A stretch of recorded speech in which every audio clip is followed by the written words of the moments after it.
Chances are, if you're watching this video, you want to know how to make your own speaker cable, a high quality one nonetheless, and lucky for you, I'll be doing just that. Specifically, we'll be turning all of these supplies into this beautiful speaker cable of whatever length you need.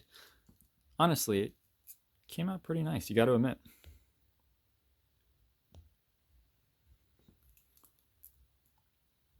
And I'll be using 12 gauge.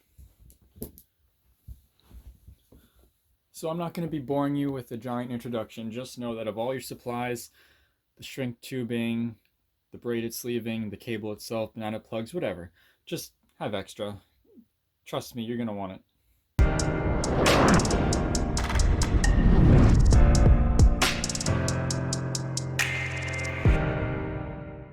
Alright, so just an overview of all the supplies we'll be using.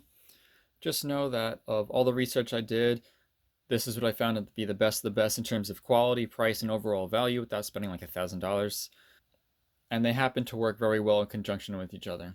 But if you want to go with different brands, prices, whatever, feel free. This is just how to make the speaker cable. So for the speaker cable, I'm using Monoprice's 12 gauge 2 conductor 99.9% oxygen free pure bare copper. It's also CL2 rated, but I don't really care about that. For the banana plugs, I'll be using these Foz Power dual screw 24 karat gold plated banana screws. And I really like them because they have screws that clamp onto the 12 to 18 gauge wire, whatever you put in here. And then they have this part that just screws on the top. And then it looks like one of these. You're gonna need various heat shrink tubing. For me, all I use is a 1/2 inch and 1/4 inch. These are all a 3-to-1 ratio, meaning they shrink to 1/3 of their size and have an adhesive on the inside, and so help bond to whatever you're attaching them to, in this case the braided sleeving. Then I have expandable black braided sleeving. This is by the Alex Tech store on Amazon. I'll be using a 1/2 inch. They sell a 3/8 inch, which may work, but the 1/2 inch honestly works great for me, so I'm fine with it. You need your cable pants. This is the 10mm version from Parts Express on Amazon. 8mm works too, but it's a tighter fit on the wire, which for some may work, but you can't squeeze the sleeving under the pants if you're using the 8mm version.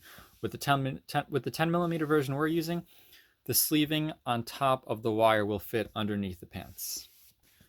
Of course, you need a heat gun or a heat source, lighter, whatever it is for the heat shrink tubing.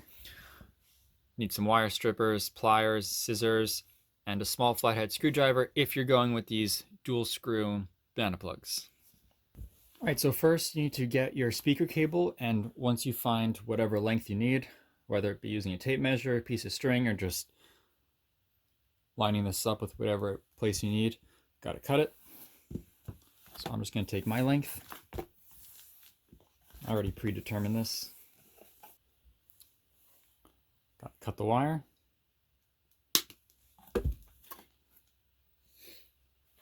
Next up, you could take your expandable sleeving and thread it on. Think about these as those Chinese finger traps where the tighter you pull, the harder it gets. So with these, you kind of have to push it on like this. Yeah, this is going to take a long time with the longer strands such as this one.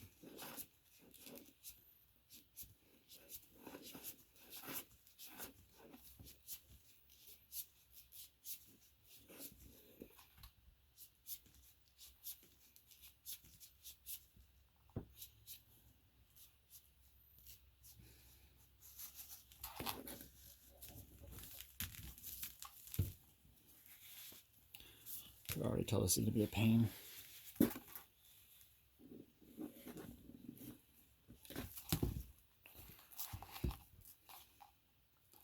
Does look cool though.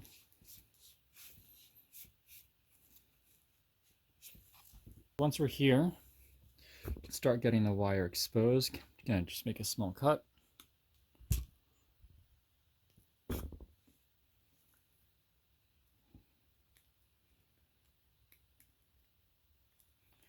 Just be careful not to damage the actual black and red wires.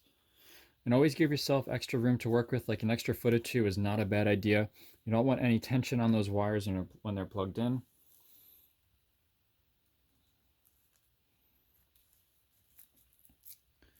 So this monoprice cable comes with a little string that you can use to help split the two ends. Sometimes you just gotta find it. There's the string. Don't know how you could see that. So we can use that to help split it.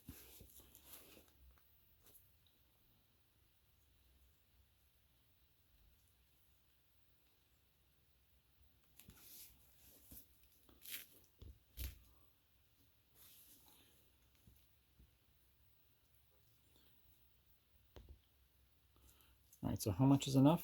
Well, you take your pants, line it up about here, where the Y begins to where the white ends, and that's a pretty good distance. A little bit more than an inch, just a little working room when you put the banana plugs on. The banana plugs don't use that much space, so this is perfect. Cut the string, just make it look nicer over here.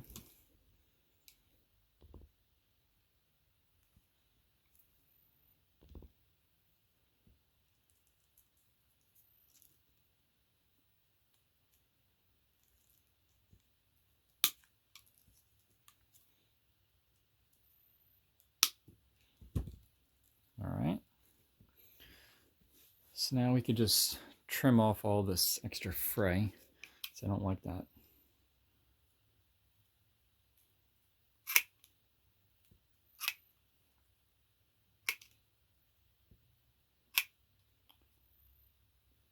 Okay, looks better. Now we could just bring it up here.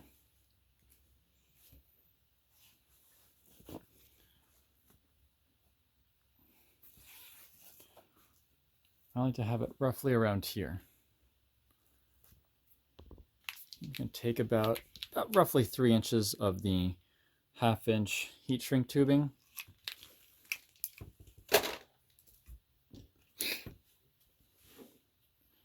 Just gonna open it up using that flathead screwdriver. Otherwise it becomes hard to slide on. Just squeezing the opposite direction of the creases. It is easiest to put the 1/2 inch heat shrink tubing on first before you put on the pants.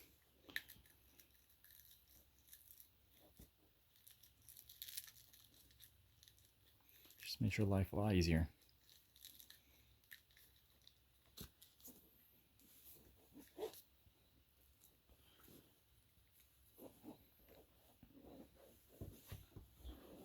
Just gonna neaten this up.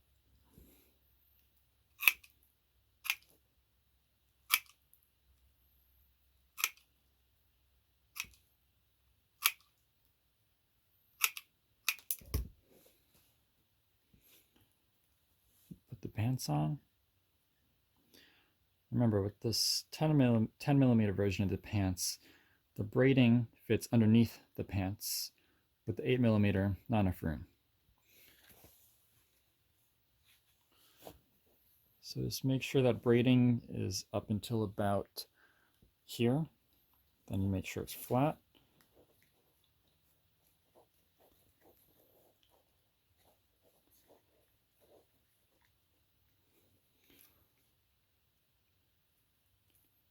Slide the pants over. Try to get the braiding inside the pants to the best of your ability. It's not going to be perfect, I can tell you that much.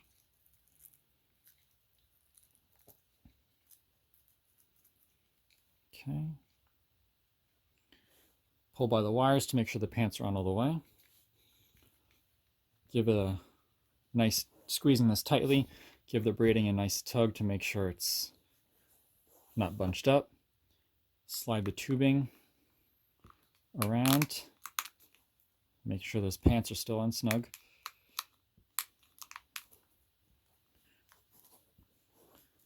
Tubing is taut, at least on this end.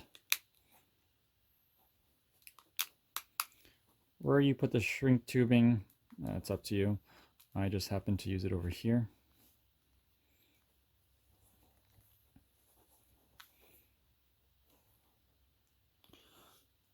That's ready.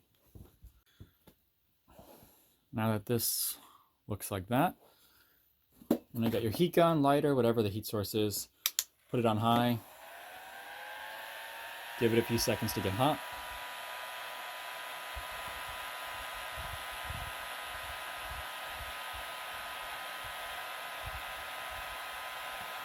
And start melting or shrinking.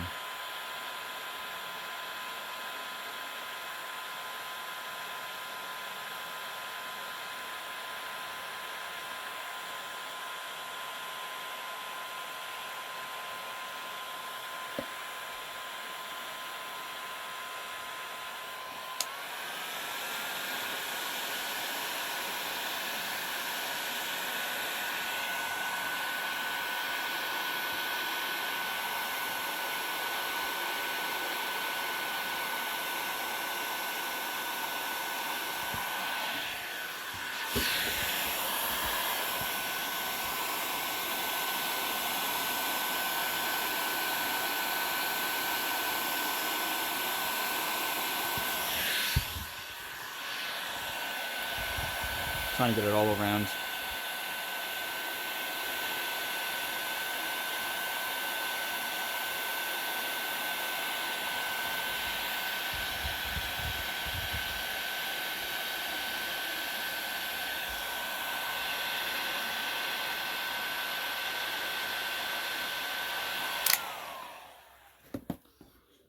Then you should be able to see the glue actually.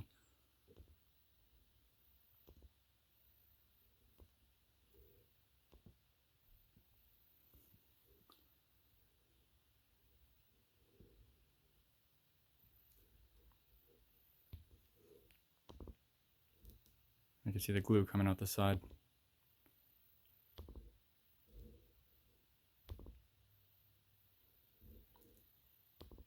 Don't be surprised if the tubing comes down a little bit from that fork when you apply the heat. Let it cool down for a few minutes. All right, so once the heat shrink tubing is cool to the touch, or at least warm, next step. So I have about 9 centimeters or 3.5 inches roughly of this 1/4 inch heat shrink tubing. I'm going to cut it into thirds, about 3 centimeters roughly. This is not exact science, it's just what I found to work pretty well for myself. So put these on here first. That way it's easier later. Trust me. You'll thank me. And I'm just going to make a little mark on the which one is the black wire. That's just for me, so we don't get the ends confused, but I'll show you it way at the end to double check it. So I'm going to take the banana plugs, unscrew them,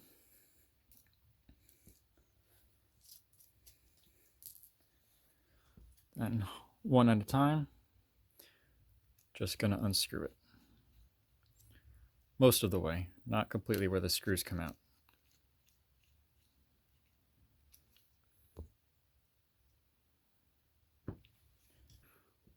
The wire only goes up to about there, the cylindrical part, so you don't need much.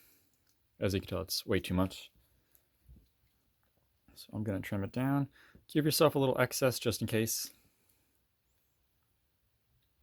Now this is 12 gauge, and these are only rated for solid wire, so I'll be using the 10 gauge hole. That way I don't accidentally cut off some of the strands. Because my first run, I tried it with the 12 gauge hole, and I went up cutting a lot of the strands.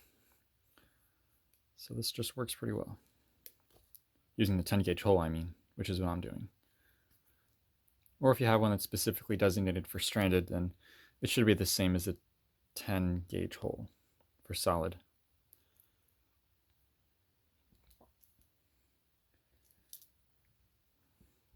see.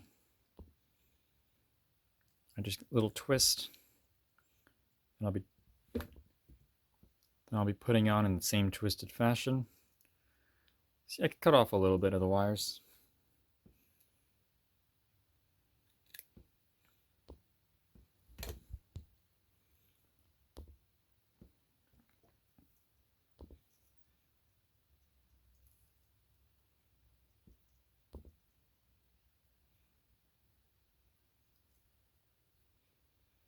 Make sure it's all the way on. Make sure the screw is going to touch the wire and not the red rubber or black rubber casing.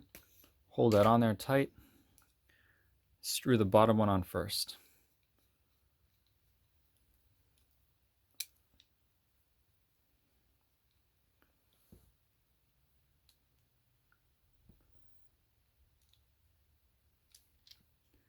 And the top one.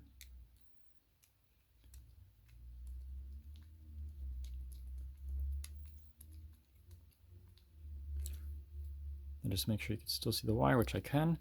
Can make both of them just a little bit tighter now.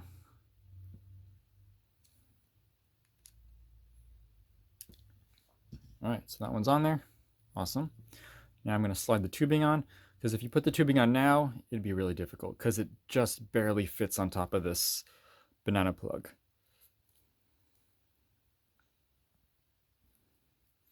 Really got to force it up there. I like to stop it right around here. If you could only get it up to about here, that's fine. Don't go past the larger part of the banana plug.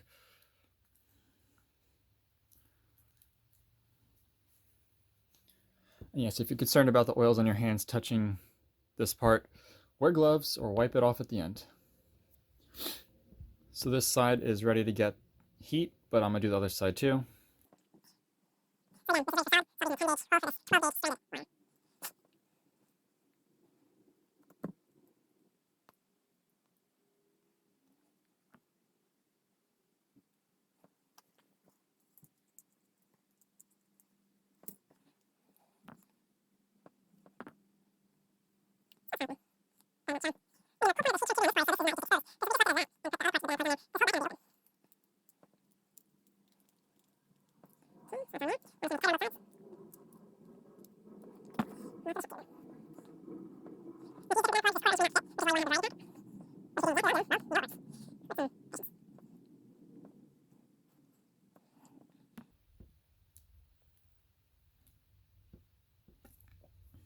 See, I could only slide this one up to here on this one, so I'm going to leave it at that. I'm fine with that.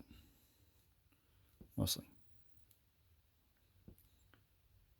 There we go. Slide from the bottom, push from the bottom up, and it should work.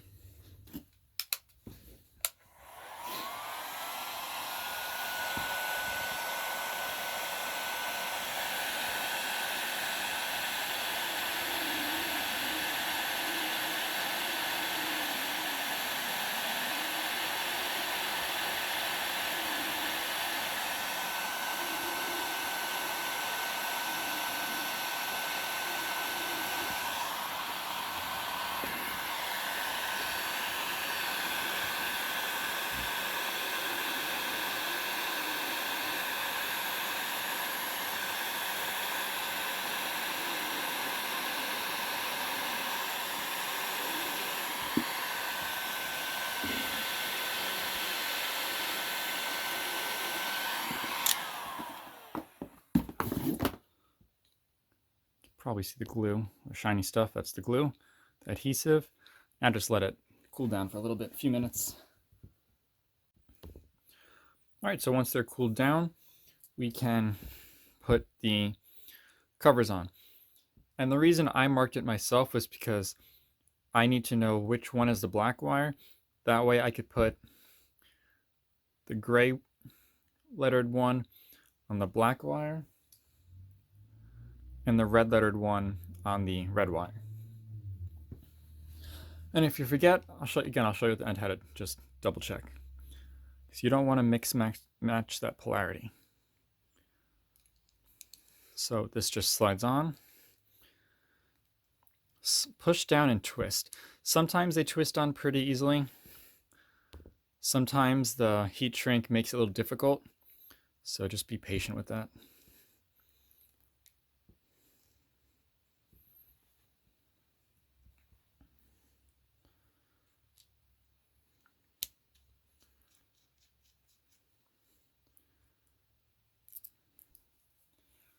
And that's one end.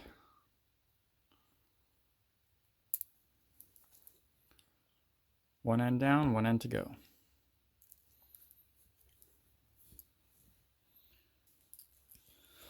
All right, so from the end you just did, you want to pull on the sleeving so it's not bunched up. Pull on it all the way to the other end. And this is a pretty, I have a long cord here, so I'm not going to show you the entire length.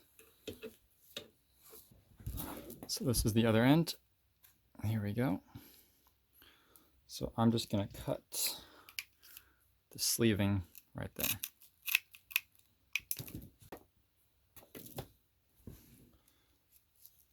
Now for mostly no commentary part.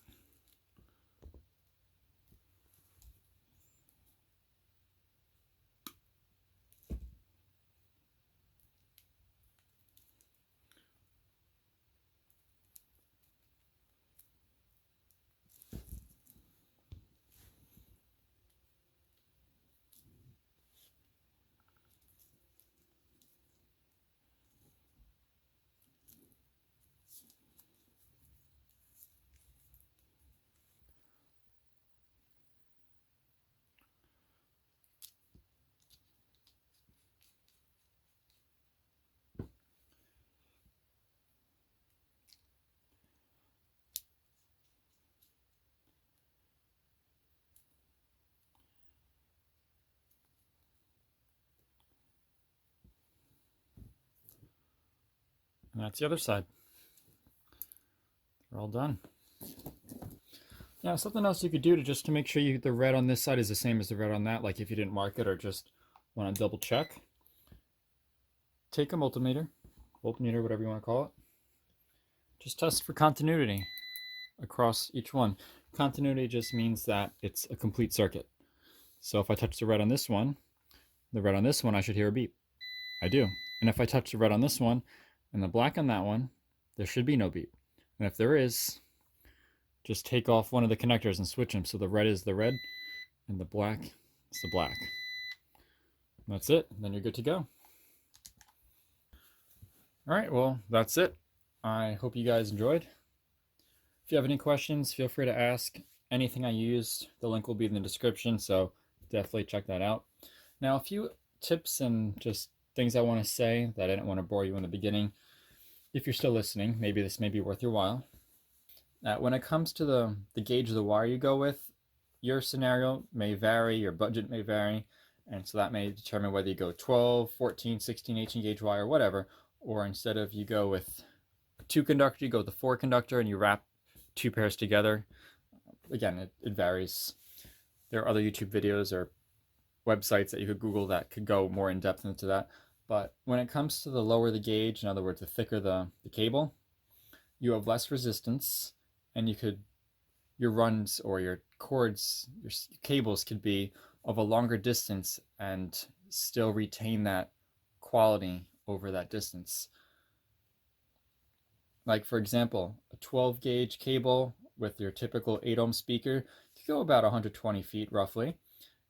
And with a 16 or 18 gauge cable, you could go up to 48 or 32 feet respectively with that same 8 ohm speaker, around their maximums without losing audio quality. But again, situation differs. I went with the 12 gauge because considering the price of the mono price, it was pretty acceptable. They seemed to be reputable, and it was either the mono price Garrett or Media Bridge. And Audio Alcoholics, one of the YouTube channels who bases their opinions on actual measurements and, from what I understand, a great deal of actual real life knowledge, seems to be pretty trustworthy, but each is their own person, as they say.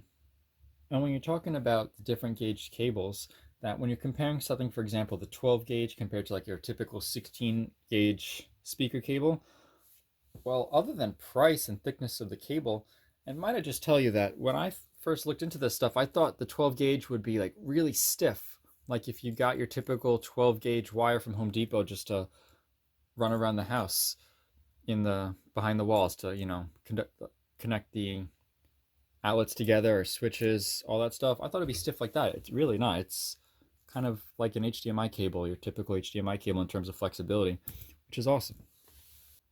In the end, everyone has their own prices, budgets, preferences, scenarios that differ, and may or may not affect the quality of the cable. But to be honest, I think this is a great build, and hopefully this works for you too. And honestly, building these cables at first may seem a bit daunting, but in the end, it really isn't that bad. Just get through the first one.